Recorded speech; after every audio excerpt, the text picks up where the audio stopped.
Dr. Dwight Lundell, cardiovascular surgeon, has written an ebook called The Great Cholesterol Lie. He's done 10,000 bypasses, and he's written a book showing cholesterol is not the issue. We have a book in our library by Dr. Dingle, Dr. Peter Dingle, and it's called The Great Cholesterol Deception. What I want to show you now is the role that cholesterol plays in the blood. You've heard of high-density lipoprotein and low-density lipoprotein, LDL. We are told LDL is the bad cholesterol and HDL is the good one, but the body doesn't make anything bad. They just have different roles. HDL is the carrier. It carries away excess cholesterol. That's why it's seen as the good guy, and you can see that. LDL is the repairer and the rebuilder. Important to note this as I show you how they work together in the capillary maintenance. They're like the road workers in your body, the road workers of your blood system. Let's have a look at how they do it. Here's the blood, a blood vessel. And because of its low density lipoprotein is always on the edge. Because of its high density lipoprotein is found right in the middle. Now let's say the person's smoking cigarettes. The nicotine weakens the cells even to the point of a hole can be made in the blood vessel. Let's say the person smoking, well, we've said the smoking, breathing in from a mouldy pillow or mouldy carpet in the bedroom. The fungus in the blood can poke a hole in the blood vessel. Let's say the person's got a mouthful of mercury fillings. Mercury is a neurotoxin, and it is also able to poke a hole in that blood vessel. Who's going to fix the hole up? Your repairer and your rebuilder, LDL, plugs up the hole. Now what's supposed to happen? The person's supposed to get all their mercury fillings out and stop eating so much tuna and shark. The larger the fish, the higher the concentration of mercury. The person's supposed to throw out their mouldy pillows or pull out their mouldy carpet in their bedroom and put tiles down. The person's supposed to stop smoking. And at the same time, they're supposed to be eating nourishing foods. Your vegetables are high in fibre, high in minerals, low in sugars. They're the healers. There's your high fibre. Protein. You need those building blocks to heal. Good fats to nourish that cell wall. So when a person gets rid of what's causing it and has nourishing food, then the body can heal the hole. And HDL comes along and picks up the excess and takes it away. That's how they work together in maintaining your blood network. But sadly today, many people are unaware of the dangers of mercury. Many people don't realise what the cigarette smoke is doing to their arteries. Many people don't realise the dangers of mould. And they're so busy that they just eat fast food that is very low in nourishment. And so what's happening in the blood vessel? It's building up and up and up and up. And the arterial wall, the artery is actually getting narrower and narrower. It's called atherosclerosis. When I used to work in the operating theatre, we did a bypass one day and the surgeon cut out the piece of artery that was all clogged. And then he got some tweezers and he started to pull what was clogging, and it was like, I never forget it, it was like gristle, like cream gristle. And they say, cholesterol. But you know what we should be asking? Why is it there? Why is it there? And if the cholesterol levels are high, we have to ask, why is the liver making so much? It will only make it in accordance to the demands on the body. Is it because the body's being damaged for various reasons? Remember, he's the repairer and the rebuilder. And so the person is put on Lipitor or Crestor, which is cholesterol-lowering medication. And that cholesterol-lowering medication blocks the pathway in the liver that the liver uses to make cholesterol. That's how it gets the cholesterol levels down. But that same pathway is the pathway that the liver uses to make coenzyme Q10. Coenzyme Q10 is your heart protective enzyme. So a person can go on Crestor or Lipitor in the hope of preventing a heart attack and actually increase their susceptibility because they've now lost their heart protective enzyme. There's no need to go on that medication. A few more dangerous things that I want to tell you about Crestor and Lipitor, especially Lipitor. Lipitor, one of its side effects is Alzheimer's, dementia, and I don't know anyone that wants to get that. Another side effect is muscle cramping and muscle wasting. No, the human body can heal itself, and it will heal itself if you give it the right conditions, even to the point of balancing out cholesterol levels. So we've made an assessment on what the liver does with the food that comes into it.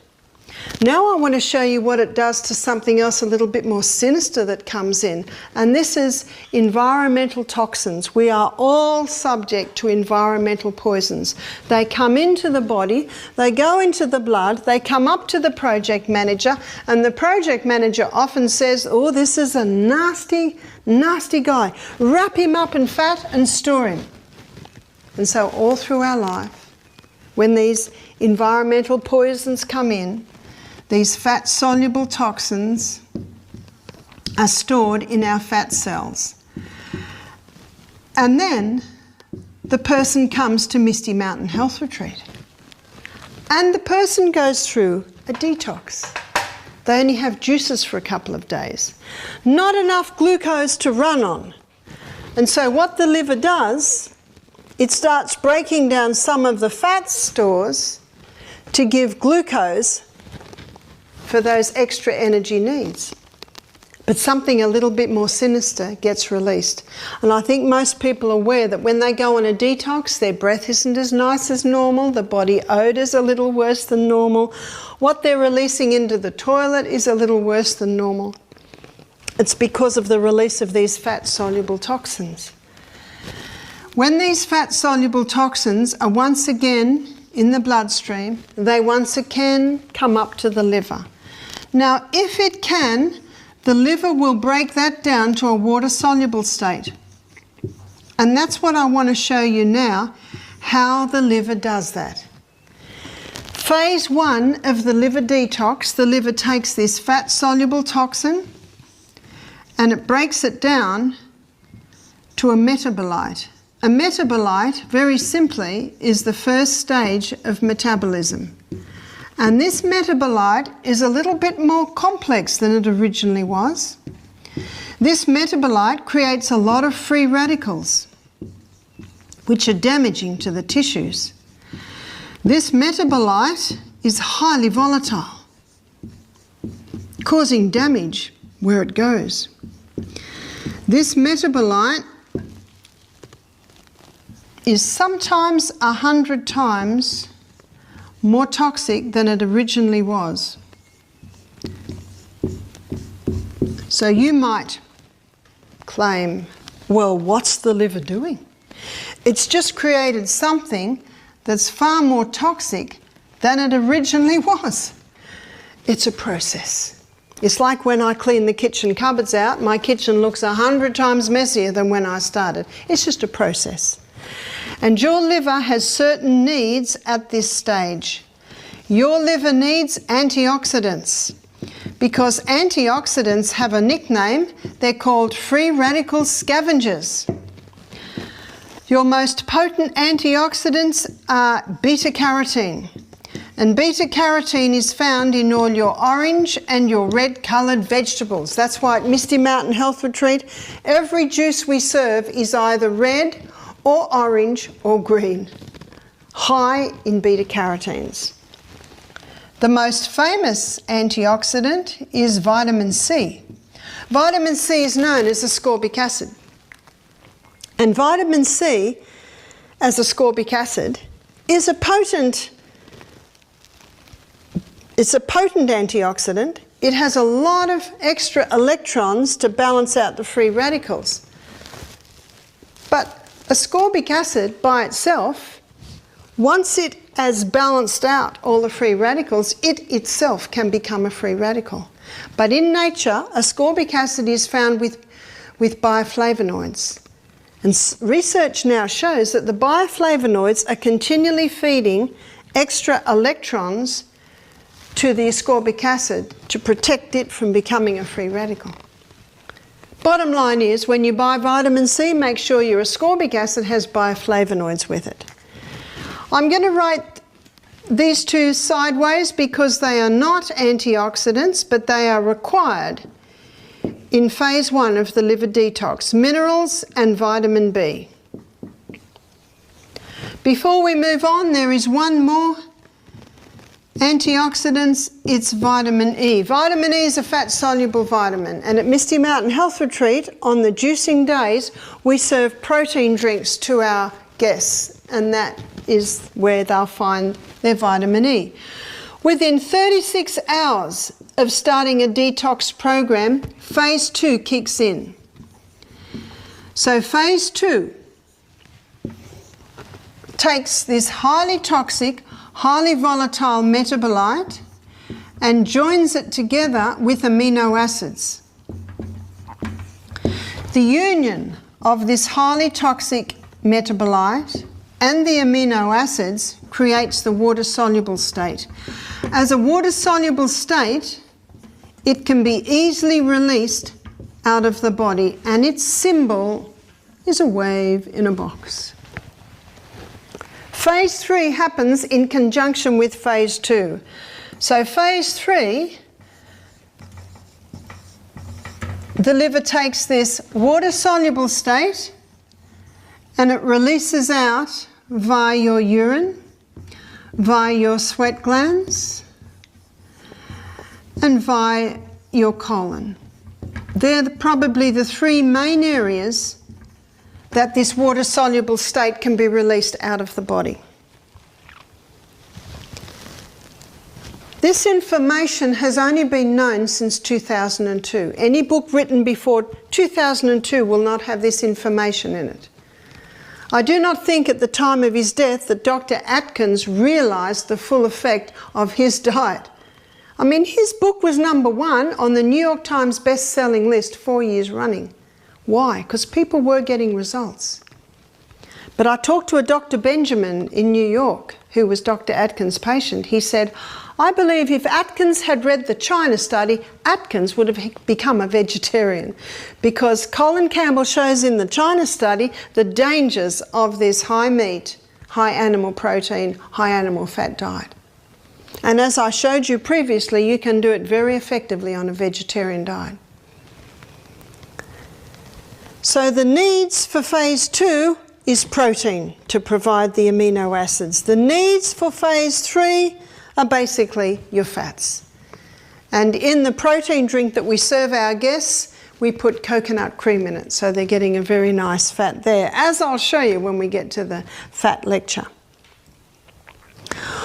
What happens if a person goes on a fast and does not supply the amino acids necessary for the second stage of this detox, which begins within 36 hours?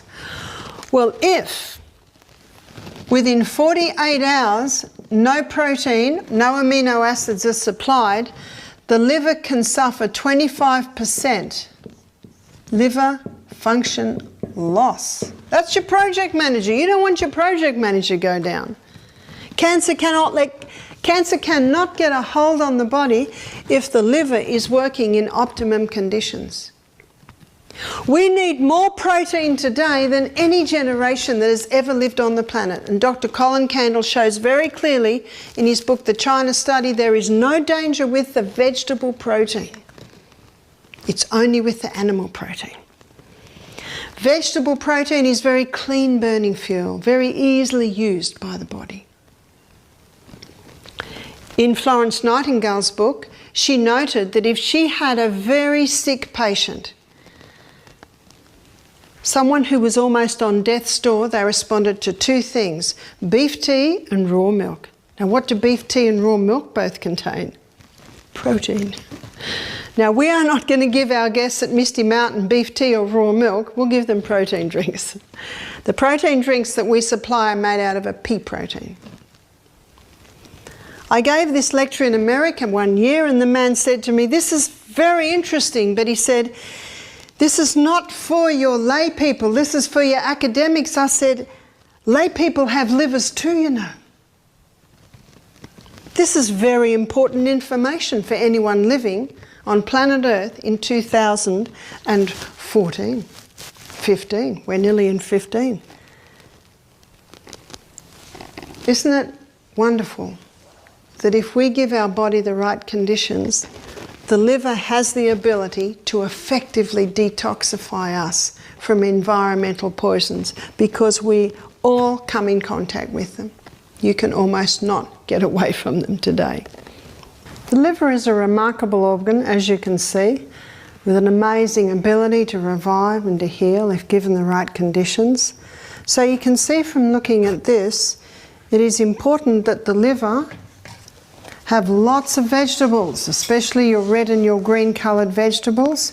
And it is also important that the liver have protein in the amino acids and also healthy fats. I'd like to show you now some of the things that the liver needs to revive, other than what I've shown you. There are some bitter herbs. One's called gentian. It's incredibly bitter, but you might have heard the old saying, bitter to the mouth, sweet to the stomach, sweet to the mouth, bitter to the stomach. Gentian's very bitter to the mouth, but it's very sweet on the stomach, and it's also an excellent herb for the liver. Dandelion. Dandelion is another bitter herb that can revive the liver, and St. Mary's thistle. Little by little, like the dripping tap on a stone, the livers heal and revive. And remember Psalm 104 verse 14, where the Bible says in the Psalm, God gave herbs for the service of man. So they're there to serve you. They come in and they are able to revive and stimulate this liver, because remember, it can revive and it can heal. Also very important for the liver to have sunshine. Every day, the sun should get on the abdominal areas, so specifically if a person has any liver problems. One lady said to me, "What about if your gallbladder's gone?" Hopefully your gallbladder is not gone.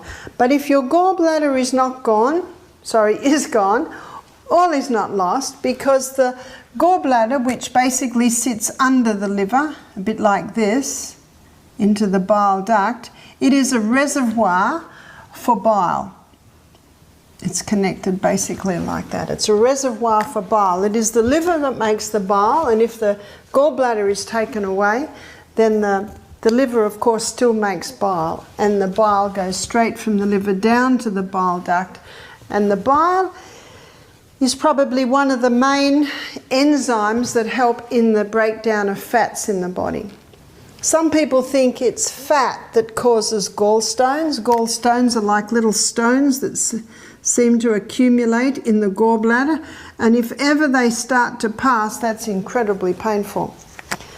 Some think that gallstones because a person's on a high-fat diet, but it is not so. You see, if a person goes on a no-fat diet, the bile can literally stagnate in the gallbladder. So a no-fat diet is more dangerous to the liver than a high-fat diet, though I am not advocating a high-fat diet. Both can be dangerous. So the liver likes fat, not a lot, and one of the best way to get our fats is the food that we eat, like your nuts and your seeds, your avocados, all contain excellent forms of fat. And the only two fats that I advocate that a person be eating freely, and even then in very small amounts, is your olive oil and your coconut oil. Coconut oil specifically is excellent for the liver because it does not require bile. It's the only fat that does not require bile. Dandelion stimulates the formation of bile, as does St. Mary's thistle, as does gentian, because these bitter herbs all get a reaction from the liver. I talked about sun, putting the liver in sun, because the sun stimulates the blood supply to the liver. And if anyone has gallstones or has a liver that's not working well, castor oil compresses can be placed on the liver area. Castor oil penetrates very, very deep into the body, and wherever it penetrates, it breaks up lumps, bumps, congestions, adhesions. Excellent for breaking up even scar tissue. How do you make a castor oil compress? You would get a few layers of cloth, maybe like toweling, moisten it with castor oil. Now that might take about half an hour for the oil to moisten through, because castor oil is very thick, and then you apply it to the liver area, which again is under your right rib. Cover that with plastic, and often your clothes will hold it in place. My suggestion is to wear it for 4 or 5 hours in the day, maybe 5 days a week, and little by little that castor oil can break up any adhesions, lumps, bumps, tumours, cysts on the liver, and it can little by little start to break down stones in the gallbladder. This is of course in conjunction with giving the liver the right conditions in the food groups that I have previously talked about. The things that harm the liver the most are the stimulants. So alcohol is one of the most dangerous substances to be taken into the liver, and it is alcohol that breaks down to something that's 100 times more toxic. That's why alcoholics, the two organs often that go down with an alcoholic are the brain and the project manager. So headquarters, the brain, and the liver, the project manager. Cirrhosis of the liver is not uncommon with alcohol abuse.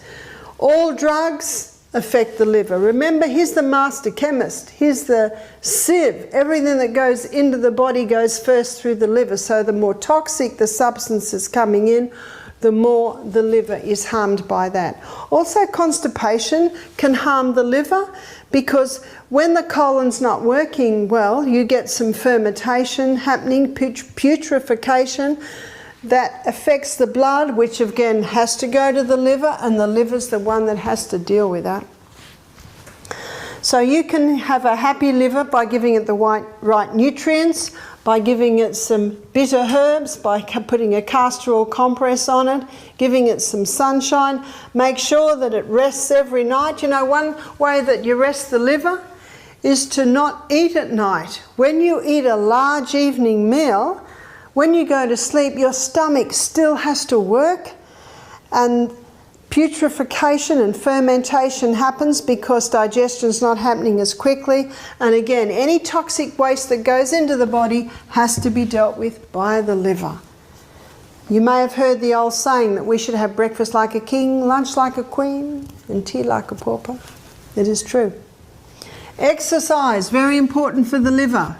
Because when you exercise, you increase the blood supply to the liver. When you exercise, your torso moves the liver. And as the liver's moved, it's strengthened and toned to perform its work. We talked about proper diet, dropping the carbs right down, increasing the fibre, protein and fats. Use of water. The liver cannot function properly, it cannot detoxify you effectively unless you are well hydrated. Every single function in the body requires water. So it's vital that a person be having adequate water. We lose out of the body a day 1.5 litres via the urine, 0.5 of a litre via the colon, 0.3 of a litre via the skin, and 0.2 of a litre via the lungs. So that's a 2.5 litre loss a day. And that's not on a day like today, which is very, very hot. So vital that we have enough water. And the other is trust. And as I mentioned previously, this takes in all the emotional and the mental aspects of disease. When someone is highly stressed all the time, creating toxic metabolites in the body, they all get taken to the liver and have to be dealt there with the liver. So be kind to your liver. Your liver has been designed to take you a long way through your life, and you will enjoy life much better if you've got a happy liver because you're giving it the right conditions.